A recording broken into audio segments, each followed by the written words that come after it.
Of course, we will get on to the other, what I think is a scandal of epic proportions this evening, because I think Ed Miliband is at the centre of it all. £52 million of your hard-earned British taxpayer cash has been flushed down the drain on a so-called climate-resilient superhighway in Guyana, South America. And it's coming out of Ed Miliband's climate aid budget. That's right, Guyana. We are partially paying for a massive 75-mile road that rips through the Amazon jungle, and worse yet, nobody will be using it.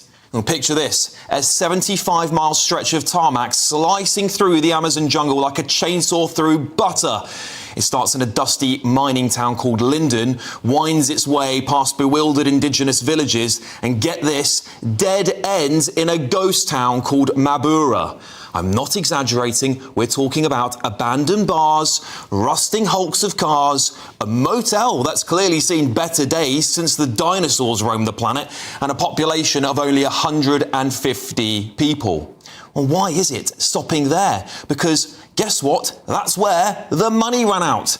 It's only half built. Only 46 miles have been done, and the trickiest bits were still to go. Delays have been piling up and excuses piling up, a little bit like a Labour government, perhaps.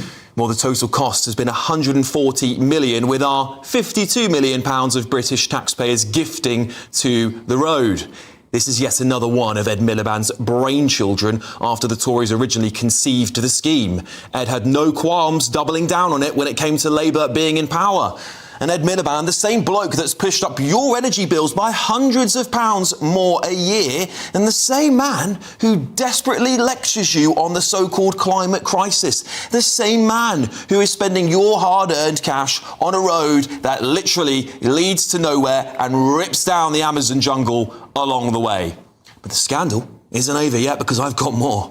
This massive road you're half paying for is reportedly deeply intertwined with Guyana's booming oil sector, led by none other than ExxonMobil, which it stands to gain significantly from the improved infrastructure in the area. The 75-mile highway is positioned as a key link to Guyana's major infrastructural transformation, explicitly tied to oil and gas development, facilitating, of course, easier transportation of equipment, workers and exports to ports like Georgetown.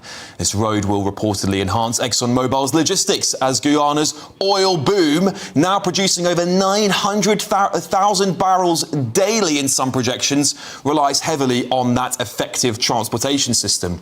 Well, Oil Now reports a myriad of benefits from the £140 million project, including job creation in mining and, get this, logging. Of course, critics warn it will accelerate deforestation by opening jungle access for oil support operations.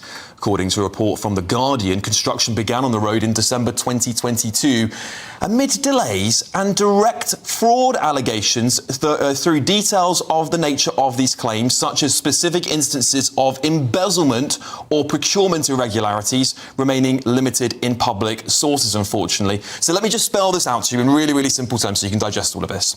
Ed Miliband, the eco-warrior, even rivaling Greta Thunberg, who's put your energy bills up by hundreds of pounds by forcing net zero even harder down your throats, the man who claims the world is in a climate crisis, the man who wants to drill oil, doesn't want us to drill oil in our own lands to give us that energy security, that man has given away 52 million quid of your money on a road that leads absolutely nowhere, cuts through the Amazon jungle, supporting mining and logging industries, as well as being a massive support to the oil industry. Oh, and the whole project happens to be embroiled, of course, in allegations of fraud.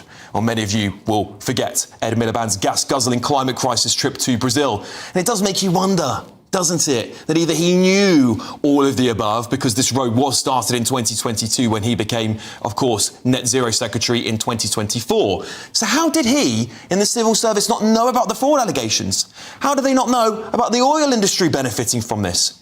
It absolutely stinks. It stinks of not just corruption, but complete hypocrisy and a betrayal of the British public. This needs a public inquiry because, frankly, I do not think the Energy Secretary should be allowed to hold high office if he is given the green light to this project amid all the things I've just mentioned. Ed Miliband and this failing Labour government must wind down these insane foreign climate projects and cancel future ones because Britain simply has too many of its own problems to deal with. Let's get the thoughts of my superstar panel tonight, former Met Police Detective Peter Bleksley, reality TV and superstar AJ Pritchard, and author and academic Dr. Lisa McKenzie. Peter, I'll start with you.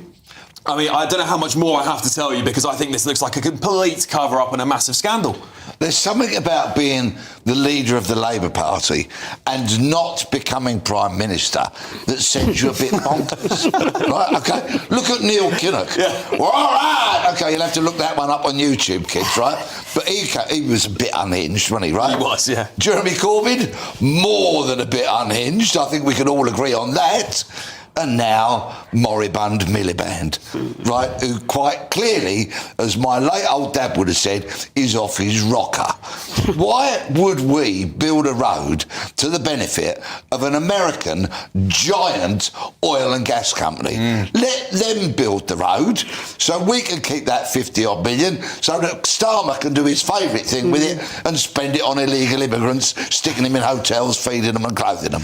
Lisa, I mean, it's completely ridiculous, isn't it? Well, this is outrageous. Listen, where I'm from the deindustrialised areas of the country, the places that have got no decent jobs, the places that the mining industry was closed, when we go further up north, our oil industries, decent jobs for working class people, that we need this money for our areas and for our people and for our industry. And yet, our money is now going to support yet another for-profit company. Taxpayers' money is going somewhere else again. The deindustrialised North has been devastated over 40 years. I think people don't always understand what's happened up there. Yeah, AJ, the government would argue, of course, they want to support the development of other countries around the world. They want to, build infrastructure. Okay, let's talk about that then. For example, Guyana, they've got a GDP of nearly 26 billion. When you consider from the years of, as you say, it started in 2022 to 2024, they had the largest GDP growth globally. Coming out of oil and gas, you've literally built a road from somewhere that goes nowhere to nowhere, and you consider the outsport of that country where it can go, and the money is criminal.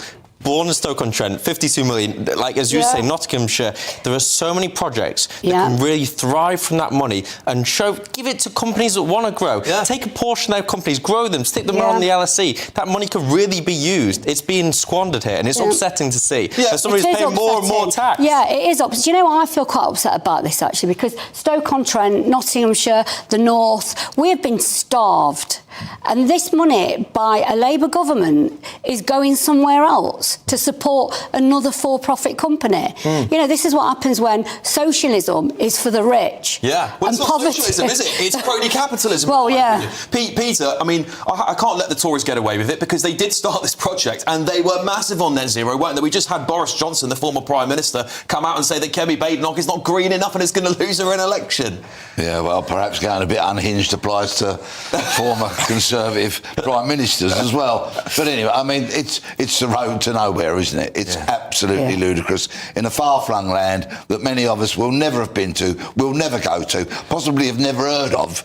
It's just an absolute waste of money. And whilst we're putting the boot into the Tories, which I love to do from time to time, let's just remember, as Conservatives, what did they conserve in this country? Not one jot of anything, I would suggest. The thing is, for me, guys, is that it's the climate aid stuff as well. I mean, not that I think any aid should be spent abroad during the time in which that we are suffering for a cost of living crisis. There's potholes in roads. We can't even take bins out in Birmingham. That's the bit that gets me. It's this climate aid budget. But you know what? In Jamaica this week, they've had a Category 5 hurricane. Jamaica has been been part of our country, actually. The King is head of state in Jamaica. We've sent them £5 million. It's crazy. Yeah. 5 mil. Them 5 mil. But 5 mil. But 5 mil for a country that has given us something, and then 58 million to a road to nowhere. I know it sounds crazy, but I always have this idea in my head. Does it just get put into a bank account, or is there like a business proposal? Because if I want to raise money as a company, I have to put my proposal out, how it's going to be spent, where it's going to go, or is it just like, hey mate, send me the sort code? Yeah. We're just sending it over. Well, how does it go? The thing is, this is the problem with it, because we'll never really know. This road is only half finished, so all that money's gone. It's gone. It's completely spaffed, isn't it? I remember the Greens and the climate change activists arguing about this many years ago. Actually, so this might be an issue that unites everybody. Well, yeah, I think it supersedes every party, and I think this is the problem, isn't it? Is that we've got to get a grip in this country, because it seems no matter who's in power, whether it's Labour or the Tories, these wasteful projects carry on.